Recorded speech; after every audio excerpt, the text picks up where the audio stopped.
Welcome to Final Fantasy Weekly. I'm Drew Kreisman. And I'm Ira Kreisman. And on this episode, we will continue our conversation on the plot, themes, and characters of Final Fantasy VI. When last we left our heroes, they were escaping from the Magitech Research Facility and from the Empire's capital city of Vector, having just found out the truth behind Magitech power and the Espers and the true nature of getting their power, which turns out you have to kill them in order to do so. And a number of these Espers, when we found them basically in a torture facility, sacrificed themselves to our heroes, the returners, the warriors of light in this particular game, to be able to use their powers against the Empire, who is obviously trying to collect them just to gain more and more power. A lot of this also was in order to try to help our friend Terra understand who and what she is and what's been going on with her. We kind of left her in a coma back in Zozo, and it is to Zozo where our party returns. The game just kind of makes you go there. There's no exploration allowed at this point. As soon as you escape the Empire, you rush immediately back to Terra's bedside, and one of the pieces of Magicite begins to interact with her, and she gets this sort of magical understanding of who she is, what she's about. It may seem strange, but this is actually her meeting her father, who is now a crystallized piece of magic.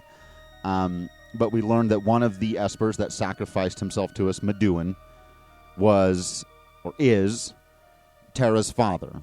And this is where, having gotten a bit of the story earlier on from Ramu, before he sacrificed himself to us, Terra, again, through this process, it's a little bit strange. We're going to talk a lot about memories in between this game and the next one, because Final Fantasy and memories are very huge themes and interesting things that go on there. But Terra either had been told the story before, if you want to make it a little more pragmatic, or magically is given memories that are maybe not entirely her own, but she comes to understand her true origin story and tells it to the party, and then therefore to us, the audience, and the player.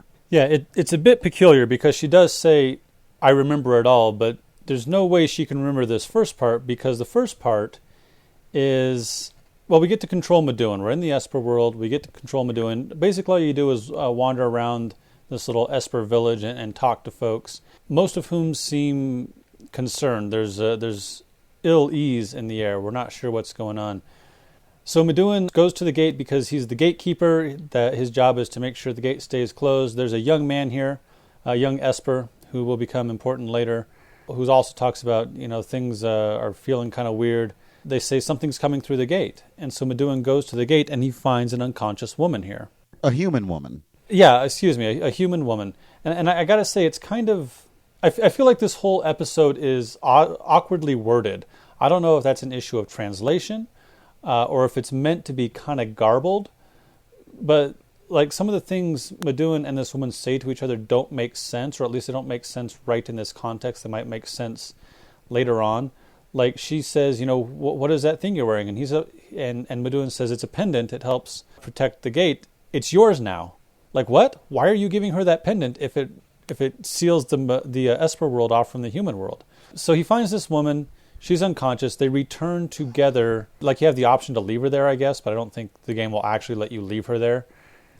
But Meduin, being a good dude, takes her back into the Esper world, and some of the Espers are okay with that, but some of the Espers are not. One of them says, we are incompatible with humans. One of them says, we better do away with it before it tries to kill us all, which is pretty gross. Yeah, we talked earlier on about how really up until this point, the Espers are seen as pretty innocent. That we haven't seen any acts of aggression on their part, and it's been the humans who are very clearly the monsters. But because this game is all about a bit more nuance, I think it's a good idea to show us that, yeah, there are some Espers here that maybe you might understand why they would not trust humans because of their long history and because of, well, what's about to come.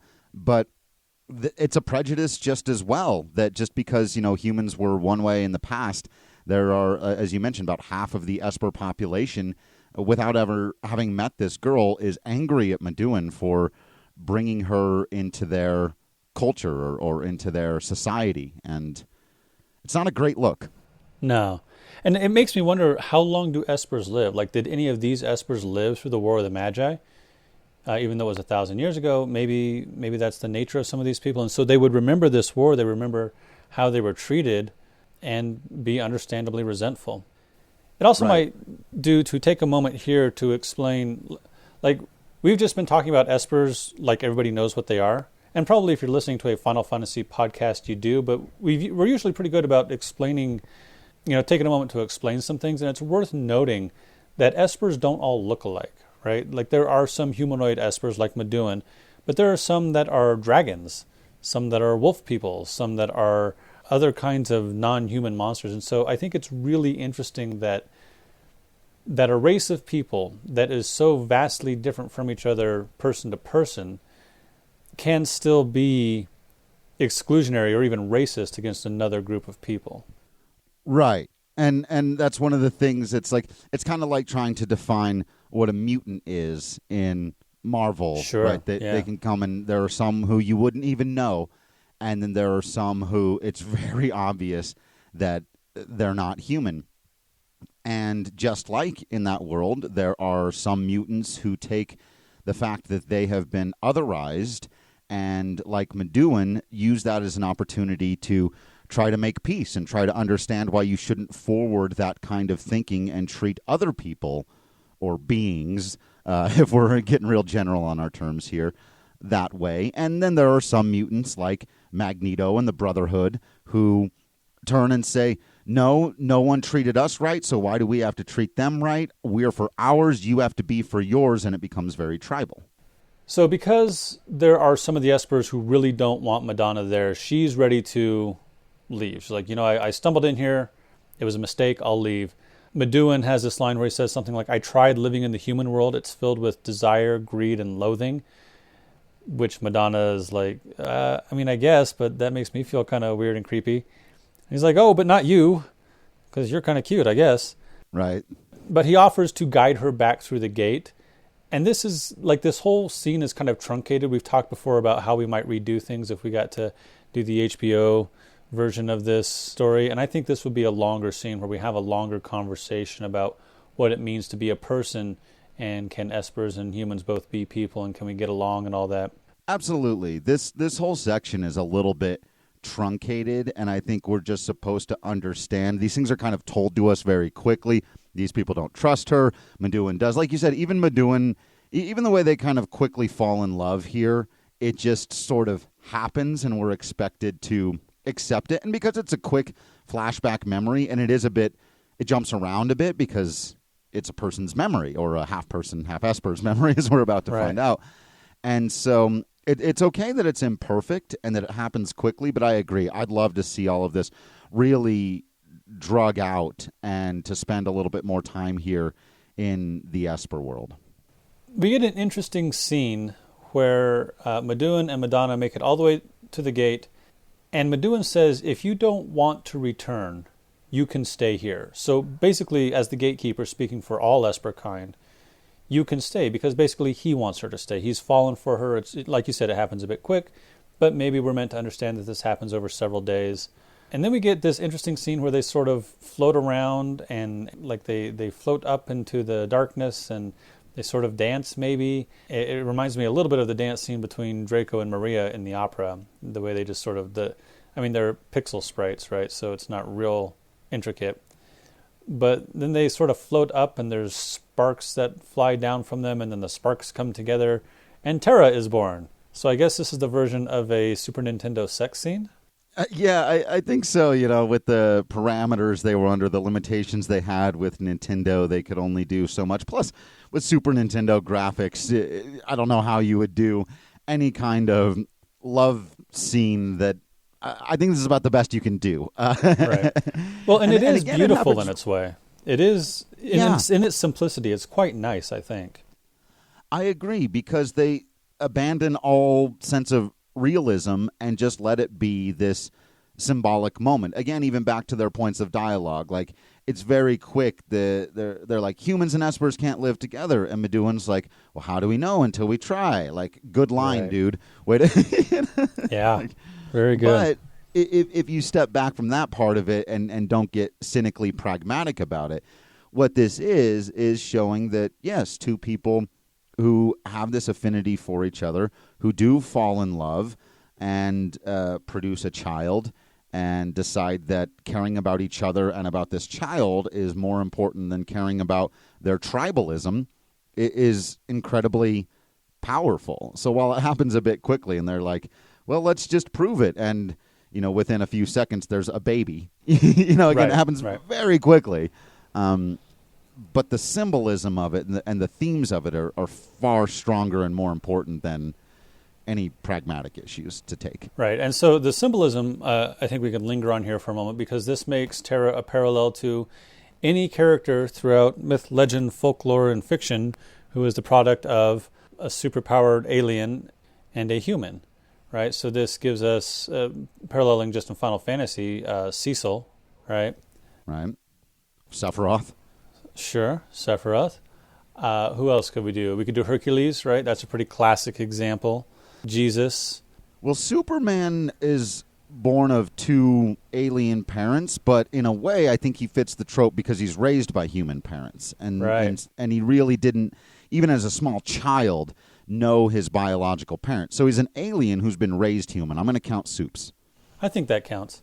So, and a lot of these characters, not all of them, because Hercules was kind of a dick, but a lot of these characters are seen as, because they are the product of two cultures, they are seen as the hope baby trope, which we've talked about before. This is the trope that in coming together or in being born in difficult circumstances, life continues, and we're going to find a way to make it through. And if we can find a way to make it through as understanding each other as one people as opposed to opposed peoples, things will be better off. And so I really like that Terra gets to be our Jesus hope baby. Yeah, literal proof that two warring cultures can coexist. But then, 2 years later. So yeah, the nexus between the worlds has opened again. There was a sort of wind when Madonna came through, and then we feel that wind again. And Imperial troopers come through the cave that leads to the sealed gate, and they immediately begin kidnapping Espers. And Emperor frickin' Gastal is here. And he says, we finally found it. Those ancient writings were correct. This place does exist. So as Meduan, you can kind of run around a little bit. Eventually talk to the Elder, and the Elder says, okay, I can cast this spell that will create a tempest that will sweep all those nasty creatures out of our realm and seal the gate. But Madonna says, you're pretty old. Is that going to be okay? And he's like, basically he admits he's going to die casting this spell. And Madonna has a line that I really like, where she says, I, for one, will not miss the other side. Suggesting that after 2 years here, the Esper world is better than the human world. Yeah, that maybe Meduan was right about all the corruption and greed and power and money-hungry people. Can't possibly imagine a parallel to any real-world politics in the world right now. No, couldn't do it. Even so, some of the other Espers are still saying negative things about Madonna. The Empire is here because she led them here, even though it's been 2 years later. They go on like that for a while, and then Madonna takes Terra and runs away. Now, again, this seems a bit abrupt. If we were telling this story, we might do a little more build-up. Yeah. But Terra runs off. The Elder begins casting the spell. Gastal and the Imperial troopers are blown from the Esper world. But Meduan is in love with Madonna and his daughter, so he runs after them and tries to rescue Madonna and Terra and bring them back. But Terra is blown out of Madonna's hands and into the human world, and Madonna's not staying here without her daughter, so she lets go and goes into the human world, and Meduan follows. And we get this really... creepy's not the right word. I'm looking for a word that combines creepy and misty. Like it's unsettling, maybe. It's a bit... through the haze of memory, it feels like we're peering through time in a way, and we see Madonna collapsed in this swamp outside the cave, and Gastal is there, and he puts it together pretty quickly, because Madonna says, please take care of my baby, not realizing it's the Emperor, and the Emperor is an awful person. And he puts together, it's like, oh, you've been in the Esper world. This baby must be the product of a human and an Esper. And he takes little baby Terra and he kills Madonna and he kidnaps Meduin. And then we're behind the gate. We're still in the Esper world from our point of view, and we see the gate slowly close on this scene. And it's really, for all that this whole memory scene that, Terra can't possibly have memories of before she was born, right? For all the abruptness and some of the awkwardness. I do think this scene does a really good job of emphasizing that Terra is as you said, the biological, the physical example of how different peoples can come together, how we can understand each other, and how sometimes that can be destroyed by acts of selfish violence. Right. And you're right, it's a deeply unsettling scene because the whole time you're watching it, the sealed gate is closing in on the camera. It's very cinematic, and we've used that word a lot, more than most other scenes throughout the history of Final Fantasy, honestly. The way it positions the camera, and you've got a limited time to watch what's going to happen here, and what's going to happen as he's taking the baby and murdering her mother and kidnapping the father to experiment on. And this is going to be her life for the next 17 years, and what's going to follow, that she's going to be forced to burn soldiers to death and all of these other things. And obviously we're hoping for the light at the end of the tunnel at this point. But yeah, a very, very powerful scene that shows just how difficult Terra's life has been to this point. But like you said, also gives us that symbol of hope of what she represents and why she is at the core of this game, and gives us an idea of what to do next. Now that we know that she is this thing, we're going to try to figure out a way to broker some kind of peace between the Espers and the human world so that we can stop the Empire. What we're going to try to do is get the Espers on our side so that we can force out the Empire. So that becomes the plan. Terra is now our diplomat to the Esper world. Right.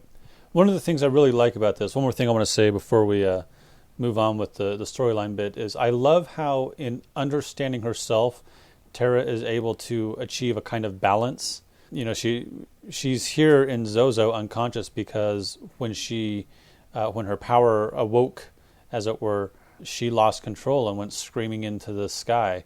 But understanding where she comes from helps her to achieve a balance between her human side and her Esper side. Like, I love this kind of a trope. Like in the first Avengers movie, when Bruce Banner turns to the Avengers and says, "That's my secret, I'm always angry." I loved that, because understanding that anger is a part of us helps us to regulate that anger, to balance that anger. And then, this might actually be slightly spoilery, but in Avengers Endgame, so if you haven't seen that, skip ahead a little bit, but Bruce Banner as the Hulk, Professor Hulk as it were, is fantastic. Finding that balance, achieving an understanding of who you are and why you are and how to be yourself, I think is one of my favorite things in stories. And I think one of the things that you're getting at here too is that not only that, but a lot of times in stories, that's finding where you belong is how that problem is solved. But the Hulk and Terra don't really belong. That's in a traditional sense. They are, again, to use the Superman example, the only one of their kind. Right. And that doesn't mean that you don't belong to a family or a group, but that means that you have to decide for yourself. And really, we all do. It's just that much more powerful, I think, when you can't just fall into, well, I'm like these people. Here are my people. I'm a conservative, or I'm a liberal, or I'm a punk, or I'm a rock person, or I'm a country, and it's just like you define yourself by those things, and it can become easier. But when you're this, you can't just do that. You have to find your own real true self, and you can't just fall back on, oh, I'm like these other people. You have to be only who you are, and then hope and expect that people will respect you and accept you for being that. And that's why it's so powerful when Terra makes this turn, not just because now she can morph in battle and be an Esper whenever she wants, and she gets all kinds of new, cool, fun, magical superpowers. Right. Our characters are a little worried about what's been happening in Narsh, and so we should head back that way. And now we have the airship, so we can go wherever we want. It's worth perhaps going to a few other places. For example, in Sen, you can buy the Seraphim Magicite for 3,000 gil. In Jador, you can go to the auction house and buy some Magicite. Anything else you try to buy, like the son of the rich man will say, I want that, and his daddy will buy it for him. You can also go to Thamasa, but there's no real point at this point. That'll be a point here in a bit. The only thing about that is you can technically, I've gone on about character introductions before they're technically introduced to the story, and you can go and find Strago, who just says, and who might you be? And then that's all you can get at that point. But there he is. Right. You can go and meet a main party member quite a bit before he becomes a member of the main party. Yeah. Make your way to Narsh. The guards there are not ready to attack you immediately. Instead, they've been waiting for you, and they say, this way, please. And I know I said a few episodes ago, I think this is the last time we see Bannon and Arvis. I was wrong. We see them a few more times.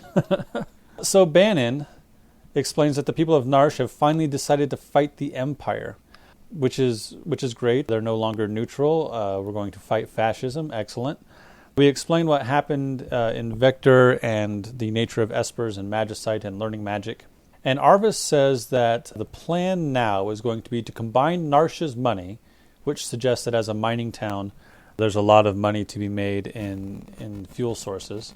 Yeah, there's a Switzerland parallel going on here, by the way. Yeah. Speaking of being neutral and having all of the money when it comes to fascism, there's a Swiss bank. Yeah. Mm-hmm. Yep.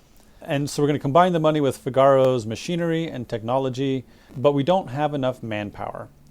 And Bannon says we have to open the sealed gate because we can't beat the Empire without the Espers. And I just got to ask, why in the hell does Bannon think that the Espers are going to help the Returners? Like, do they think we're politically aligned with them? Do the Espers also hate fascism? Right. Like, one, why does he think they're going to help us? And two, this is always a super weapon problem, right? Anytime right. somebody, well, if we get the super weapon, we'll use it the right way.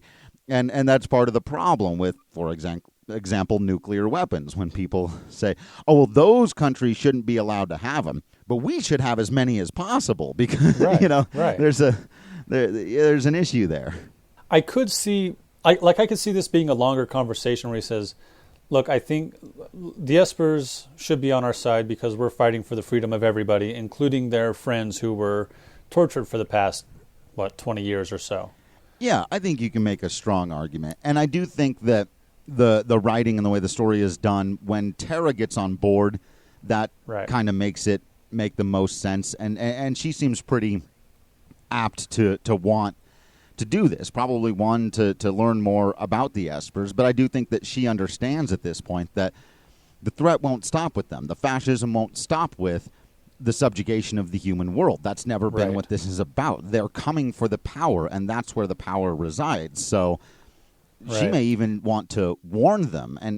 So while they're putting all this pressure on her, remember before when they did the whole, you are Pandora, you are our only hope, and she was like, I don't know about all that. Now they're saying you have to broker a peace, at least between us and the Espers, the returners. She's pretty quickly on board. Yeah, she even has that line, my existence is proof that a bond between humans and Espers can exist. I'm the only one who can do this. She takes that chosen one burden pretty seriously. Yeah. Now, before we go to the sealed gate, it's worth wandering around Narsh a bit, and you can find your way to a storage room, and you can stumble upon one of these werewolf characters that we saw in the dungeon of Figaro for being a pickpocket. It is Lone Wolf. I don't know if it's the same Lone Wolf as from Final Fantasy V. Probably not. But the only other werewolf-type characters we see in Final Fantasy VI are Espers, so I don't know if he's meant to be an Esper also, or if he's just like the only wolf man in this world. Yeah, another thing that goes pretty unexplained, but doesn't really need to be. Yeah, it doesn't matter that much. But he steals a thing, and we wanted that thing, so we chase him into the mines of Figaro. You've got shiny thing. Yeah, hey, you took that shiny thing. I want the shiny thing. You can briefly see a Yeti in a cave, in the caves up here in the mines. He won't become important until later. But Lone Wolf runs all the way up to the top of the mountains where Tritoch, or Valagamarnda, still is. And we approach, but he has taken a Moogle captive, and we like the Moogles. The Moogles helped us out. So we back off, because we don't want him to, like, slit this Moogle's throat, I guess.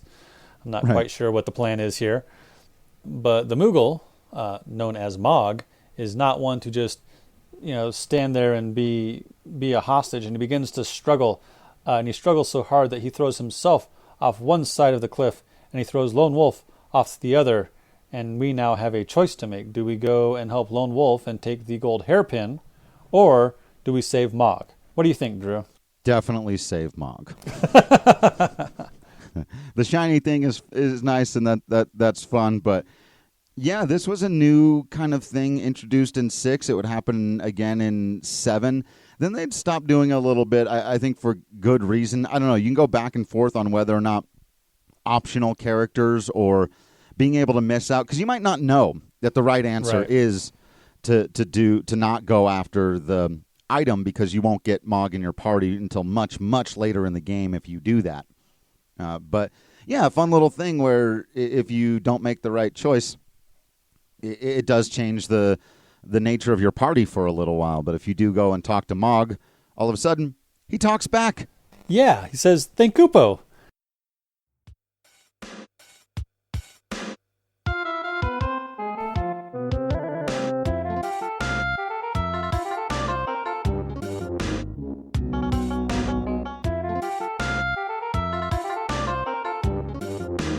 The human-loving, fast-talking, street-smart, slam-dancing Moogle. Fantastic. And then he does, and most Moogles throughout all of Final Fantasy only speak in, variations of the word Kupo, but he speaks perfect English. Right. Maybe slightly accented because he says Kupo every now and then. Right. He's still got that aspect of it. And I'm not entirely sure how Mog's voice is supposed to sound. I've had completely polar opposite interpretations of it in my head over the years. Mm-hmm. Most Moogles sound very high-pitched. How are you today, Kupo? And it goes on in futures. No matter how much English they do or don't speak, there's usually that kind of thing. But there are one or two who are outside of that, and I feel like Mog would probably have more of like an American New York street style accent. Sure, I can see that. A little bit of Dino from Final Fantasy 15. Right. And it's just kind of some of the things he says. But I could also imagine him being the narrator of this game. We've talked a lot about the opera nature, and there are lots of times where the game pauses and there's narration from who or from what. It's never really made clear. And if we were doing, again, our HBO adaptation of this, I would be very tempted to have whoever is voicing Mog also be the narrator. Francis McDormand, just like in Good Omens. Oh my God, it's perfect. You just, now if that doesn't happen, when that doesn't happen, I'm going to be very disappointed. Francis McDormand as the voice of God and as the voice of Mog. So Mog does say something interesting here. He says, "That old psycho Ramu came to me in a dream, and now I'm going to join your party." And I think the implications here are pretty wild. We talked before about how Moogles, they knew Terra was in trouble and they came to help, and that sort of implies this psychic connection they have with the planet, perhaps. We paralleled that to the psychic connection the Moogles have with Krylie in Final Fantasy V, and how they seem to be sort of the keepers of nature in their little corner of the world. And so I wonder if it would seem to me that Espers and Moogles have had this connection before, and that Ramu chose Mog to help sort of guide our characters. On the other hand, Mog does not have a whole lot of story implications, and I wonder, I think we could tell this story without Mog. Probably, yeah. Yeah, so if you and I were doing this story again, we might find ways to make Mog more integral. Let me put it this way. Is Mog an interesting character? I think so, because I'm definitely in the camp that you can have zero impact on the plot and even the themes and still be an interesting character. I think Mog probably fits a little more into that category. But I also think that it's kind of like you were saying. He's this potential window into more. You don't have to think too hard about Mog, and you probably won't miss it. But if you do think about Mog and his connection to other games and his connection to Ramu and his connection to magic and how long do Mughals live and how much does he know and could there be more there, I think there's a lot you could dig into. So that's always nice, too, when there's something in a story that maybe it's a huge deal, maybe it's not. Like there are theories, not to jump too far forward into spoilers if you know the name or don't, but that Daryl is Go-Go, right? Right. And those theories have pretty much been dismissed by Square Enix, but I still think that stuff like that is interesting because those are two characters with a lot of mystery surrounding them. And so it allows people to have these theories or write fan fiction telling the entire story of how Daryl became Go-Go. Even if that's not real, inside the text, you can't fully disregard it. And I think that's the same thing with like Mog and his connection to Ramu. And you could easily tell a version of this story where Mog's the most important character who's been kind of manipulating events the entire time so that our heroes have a chance. So the next thing to do is to go to the sealed gates and try to broker some sort of peace with the Espers. You can do other things. You've got access to the airship. You can go wherever you want. It is worth taking Mog around to the various biomes and getting his different landscape-inspired dances, like the caves and the forest and the desert and so on. The next storyline thing to do is to go to the sealed gate. So there is an Imperial base constructed before the entrance to the sealed gate. And we go in thinking, okay, we're going to have to fight through this military base, but there's nobody there. Like, what's going on? There's a little fortress here, and you can go inside this building, and there's a locked door downstairs, which becomes important here in a bit. But there's nobody here, so... A little too quiet. Yeah, exactly. Hey, look, it's Raph. A little too Raph. Oh, jeez. Thank you. Nerd. Thanks for setting that one up for me. I thought the same thing. Oh, God. I hope there's at least one person listening who got that. I'm leaving it in. We go into the cave to the sealed gate, and it plays that same music that it plays when Terra meets Tritouch, and I love this piece. It is worth noting that this is a cave where the floor is lava, or at least parts of the floor are lava, and it does make me wonder, how did Madonna get through here?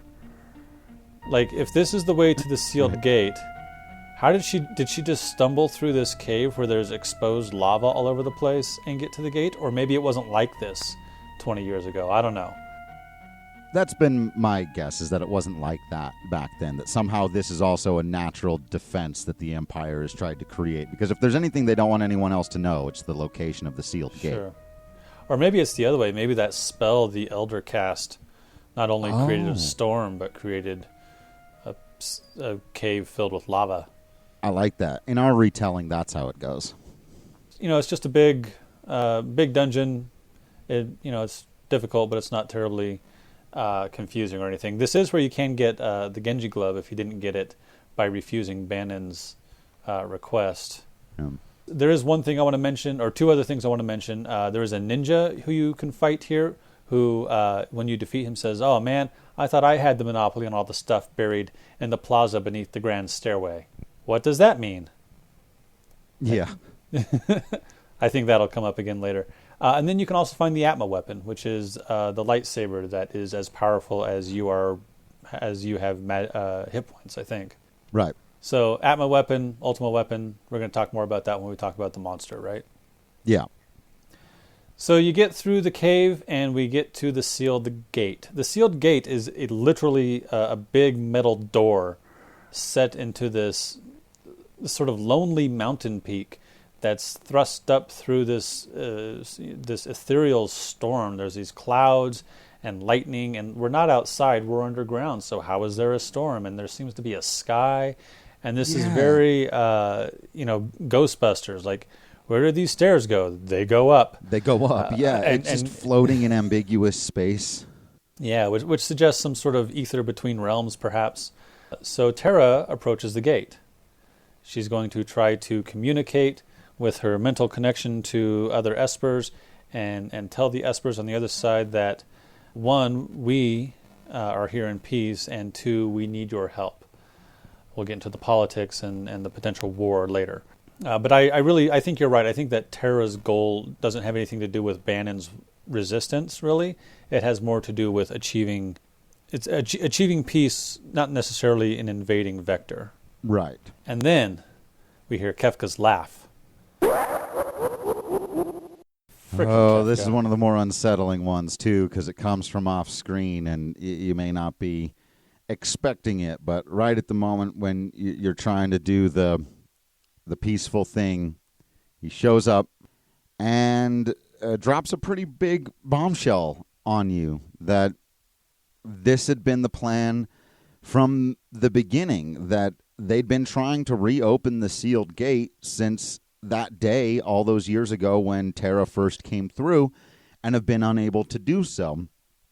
And that this is the reason why the very first mission of the game was actually on purpose to let Terra fall into the hands of the Returners, knowing that the Returners would also want the powerful weapon to win the war, that they would lead them right to the sealed gate and open it for them, which is exactly what the heroes do.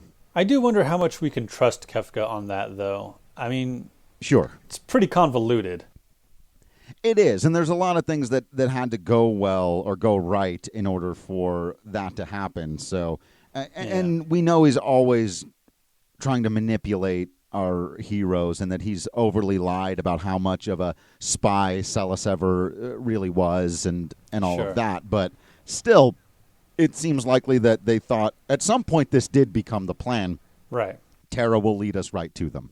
Yeah, that's why there are no soldiers guarding the sealed gate, right? Exactly. I get that. Yeah, I think that's... But to suggest that this was the plan all along, maybe, but I don't know. He's a liar. He's a cheat. He's a scumbag. He'd probably say anything. Exactly. So we have to hold off Kefka while Terra talks to the Espers. You know, after fighting Kefka for a bit, the door does eventually open. She sort of does her transformy thing and calls to the Espers. And the Espers immediately leap through the gate, and they are on a frickin' rampage. And it's got that intense music that plays when intense things happen in Final Fantasy VI. Yeah. And they are pissed. And they roar through the place. And after all these Espers come through, the gate closes again, and these rocks fall in front of it, and I guess to further seal the gate. Yeah, but, you know, upon immediately realizing that their friends who were kidnapped 17 years ago are almost all dead, and they were all tortured to death, and that these people are now coming back, presumably for more, the Espers weren't really ready to hear whatever message of peace Terra had, and instead make a beeline straight for the capital of Vector and absolutely obliterate it. They do. They wreck that place.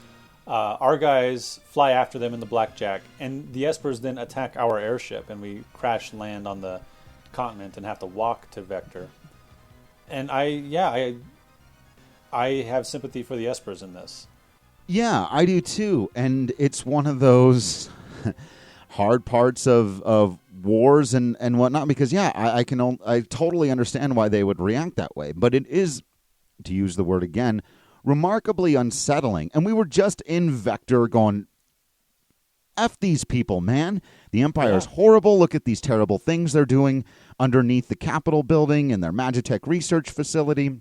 But when you arrive and everything's on fire and most of the people are dead, right, it's striking the power. There are definitely some Game of Thrones parallels. I think most people who've wanted to see it have seen it at this point. But the burning of King's Landing, you know, you may not be happy about who's in power there, and we don't get the scope of it, I think, in the Super Nintendo. Another reason why I'd really love to see this remade, because Vector is a giant city, and presumably thousands of people would have died in this attack. Maybe tens of thousands of people would have died in this attack. And so while, yes, we're ultimately, I still think more on the Esper side, the amount of destruction is eye-popping.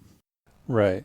I mean, Yeah, like you're saying, presumably, the baker died in this attack. The baker down the street, the neighbors, the people who just lived there because that's where they were born. Gestalt wasn't killed in this attack. Kefka wasn't killed in this attack. Right. Sid wasn't killed in this attack. Right. None of the higher ups that we know of they didn't get the revenge on the people responsible for what happened. So yeah, it's pretty disconcerting. When we get here, Arvis and Bannon are already here because remember, Narsh and the Returners were going to invade. So you see Returners and Narsh soldiers running around. They are, they said we didn't do this. It was like this when we got here, and so we can make our way up to the sort of palace, that metal building, and we're met by one of the Imperial soldiers who says, "The Emperor's expecting you." Okay, great. All right. And the Emperor says, when you finally get up to the throne, he says, "I've lost my will to fight." Well, whoop-de-frickin' do. Like, yeah, funny how that happens once you start losing, huh? Yeah. The war's off. Oh, that's only because you're getting your ass kicked by these super powerful magical beings. Okay. Yep. But Sid comes out, and he says, "The Emperor's had a change of heart." And I'm thinking, man, you're getting played by this dude again. Are you serious? Like, were you guys friends as kids? Why do you believe anything this man says ever? Right. Because I want to like Sid. I like this Sid. I really do for a few reasons, and we've talked about that. But, like, he's getting played a lot. Right. Well, and I'd love to get deeper into their history, too. Again, maybe they were friends, or maybe he sees him as more of a father figure, and he treated him really well. We're going to jump, like, the story now is going to become a lot more about Kefka's insane power, and we need to draw a distinction between that and Gestalt's power. Like, Gestalt wants power in the way a lot of people in the real world want power. Yes, he's going to do horrible things with it, but he wants to rule over the world full of people who he can tell what to do. Right. To use another Game of Thrones example, there's a lot of talk of, like, if you're going to use scorched earth tactics, you're going to, as they say in Game of Thrones all the time, what, are you going to rule over the ashes? Yeah. Gestalt has no interest in ruling over the ashes. And I think that's part of why someone like Sid and people like Leo might follow him. They accept that really terrible sort of corporate capitalist fascism, which is, it's ultimately for the greater good. So it's okay because once we win the war, everyone will just be a member of the empire. Everyone will be treated right, and it'll be okay after that point. Where Kefka, as we're about to learn, very clearly has no problem with ruling over the ashes. Like, right. That's fine by him. Yeah, because he could not care one way or the other about anybody else. And he just doesn't understand why anybody would build anything or make a connection to anything. Yeah. Right. Yeah. All right, so Gestalt explains that he didn't realize the Espers had this much power. I call bullshit because he's been in the Esper world. He says, they'll shred the world. We must get them to understand we're no longer at war. Which, again, you don't get to decide the war's off just because you're getting your ass kicked now. Right. This is like when, like in those 80s movies when the hero finally fights back against the bully and the bully starts crying and makes it seem like we were picking on him all along. Like, no, you're the bully. Exactly. Sid says no human's going to make the Espers sit down and listen, but Terra could do it. And so they're kind of putting all the pressure on Terra again, but Terra really takes to it this time. She's like, yes, I'm going to be the one who can do this. And then the Emperor does this weird Nero thing where he says, okay, but for now, we feast. Like, your city is still burning. Yeah. Literally on fire. And we're going to sit here at this nice table and have a dinner. And he's like, well, I threw Kefka in jail because of the poisoning of Doma. Like, you didn't throw him in jail immediately after the poisoning of Doma. Right, exactly. So the Emperor, before we're going to have our feast while his city burns, wants us to go and talk to as many of his soldiers as we can, because not everybody in his employ is ready for peace. And I kind of dig that. I kind of like this idea that we're going to go around and try to convince people, the war is over, or at least the war between the Returners and the Empire is over. We need to refocus now and get the Espers to understand we don't want to hurt them. We're at least going to try to work together now, even if we don't like each other. Like, I dig that. I like the idea that diplomacy is part of the solution. Yeah, at the same time. It's also super messed up, right? To force us to go around and try to convince people of a peace that we probably, at least as the player, don't believe in. And the characters are clearly skeptical as well.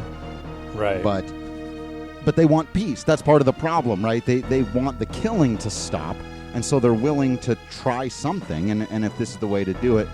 So you have to go around and talk to as many soldiers as you can, and it's also this really interesting storytelling mechanic because, some of the soldiers just aren't for it, and they will literally fight you, and you have to go into battle and fight them.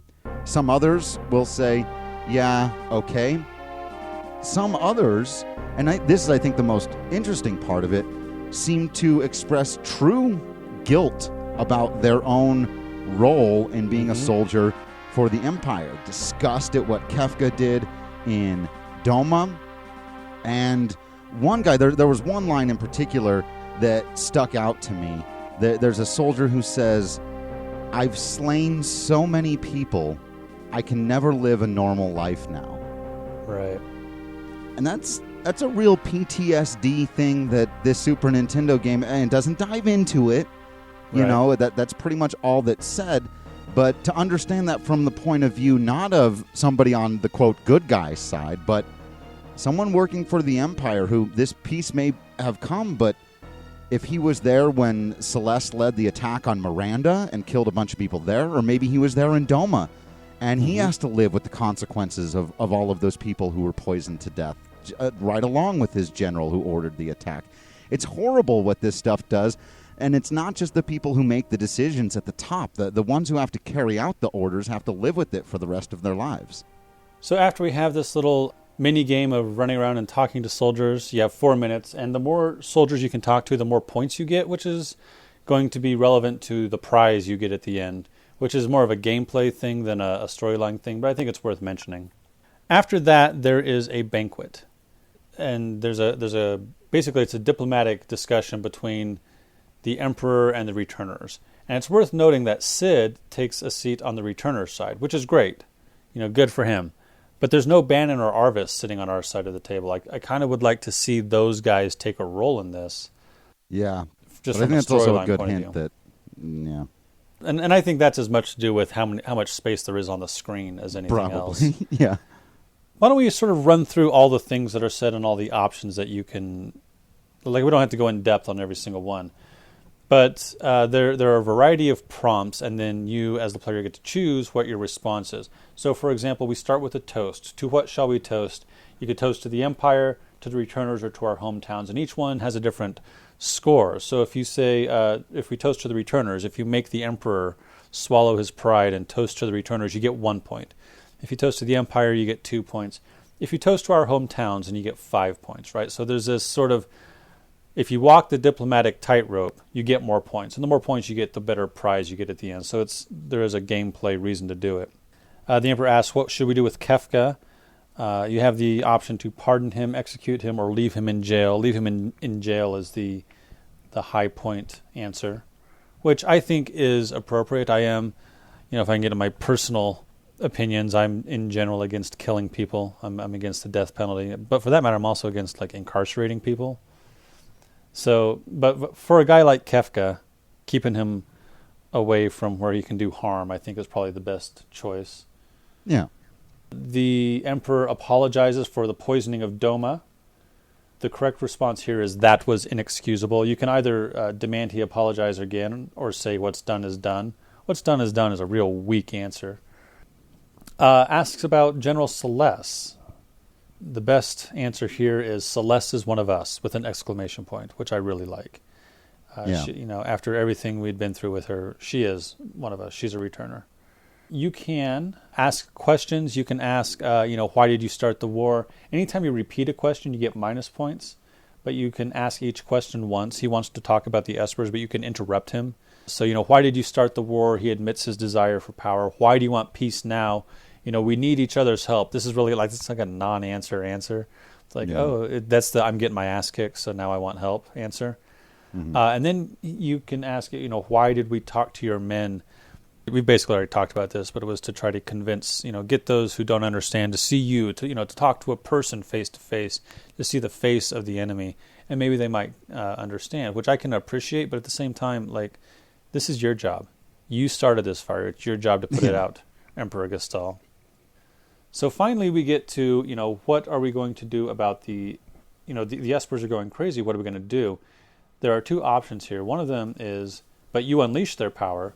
And the other is, yes, the Espers have gone too far. Have gone too far. And saying the Espers have gone too far is the 5-point answer. That's the correct answer, which strikes me as a little odd. I mean, they have, right? Certainly innocents were killed, as we mentioned. But after everything that was done to them and done to their people, to suddenly blame the victim for lashing out I'm not sure how I feel about that. Yeah, and I guess what I would say is I don't think that that's necessarily meant to be the morally correct answer so much as it's supposed to be the diplomatically correct answer. If your goal here is to convince the emperor that you are buying what he's selling, even if you're not, then the right answer here, if I'm thinking of this literally just politically, if I'm sitting down at this table and asks this question, even though I might not believe it, I would probably say, yes, the Espers have clearly gone too far, because I'm telling him what he wants to hear. Sure. And really they have. And they have a bit. But I'm with you. Like, you shouldn't take away from this that that's the truth of the matter, or the only truth of the matter. Right. So we can take a rest here, which is the right, you get 5 more points for that. You can fight some of the Imperial commanders sitting on Emperor Gestal's side to show them your strength, which, because they're Imperial soldiers, they respect a show of strength. Let's see, there are a couple more questions here. Is there anything you want to hear me say? We want to hear that the war is truly over, which he will agree to emphasize. And then he says, I need a favor from you. And this is where I'm like, oh, come on. Are you serious? Here it comes. Okay. After all this, now we need to do something for you. And the favor is, we think we know where the Espers are. They have headed to Crescent Island, a little to the north and east. And I need to borrow Terra's power. And to that, I would like to say, Emperor Gestal, please go f*** yourself. Are you kidding me? You want to borrow... You kidnapped this girl. You raised her in captivity for 17 years. You made her into a weapon. I know Kefka's the one who put the slave crown on her head, but surely that was done with the go-ahead from Emperor Gestal. And now you want to borrow her power? Yeah. What? But the correct answer is to say, yes, we will help. We will go to Crescent Island. But that is just so gross to me.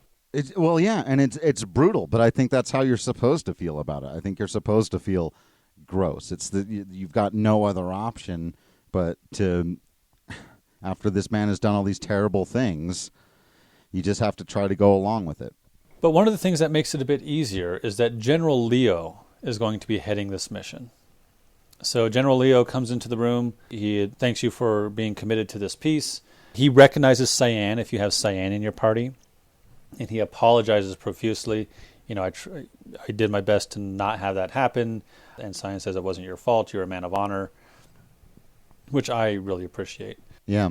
Gestal does a thing where he says something about we must find the Espers and come to terms with them. You are our last hope, he says to Terra, which parallels Bannon, which feels a little bit creepy, but we've also critiqued Bannon for being kind of weird about Terra also.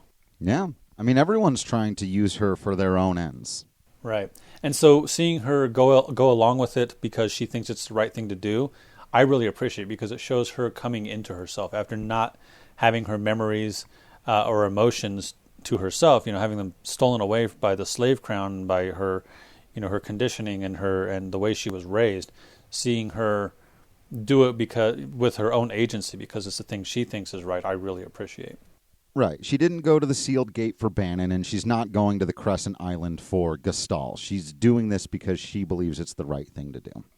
Right. Locke and Terra are going to go to Crescent Island. Locke says to the rest of you stay here and investigate. I smell a rat. Which is like, no kidding. If you do well in talking to all the soldiers and in the banquet, you get a reward for your performance. Troops are withdrawn from South Figaro and Doma. You can take the stuff from the locked room at the East Gate and throughout the Imperial Palace. You can get a Tintenabar, which I think heals you as you walk, and a charm bangle, which reduces the number of random attacks. So that's fun. Yeah, and also all of the music in the occupied towns goes from being... That's right. You talked about that under martial law song back to being kids running through the city corner. Right. So, yeah, music change if you perform well. There is a neat little scene before you head to... So you're going to head to Albrook to get on the ship to go to Crescent Island. But before you do that, if you go to the airship, you can see Sid helping Setzer to fix the airship, though Setzer doesn't want Sid's help. And Setzer will have this little... he'll do a little scene where he explains about, I wanted to be the fastest airship pilot in the world, but there was this girl who had a ship called the Falcon, and she was faster, and sometimes we hated each other, and sometimes we loved each other, and then there was the day she went away, and I missed Daryl. And it's a really sweet little scene that you only get if you make your way back to the airship. Yeah.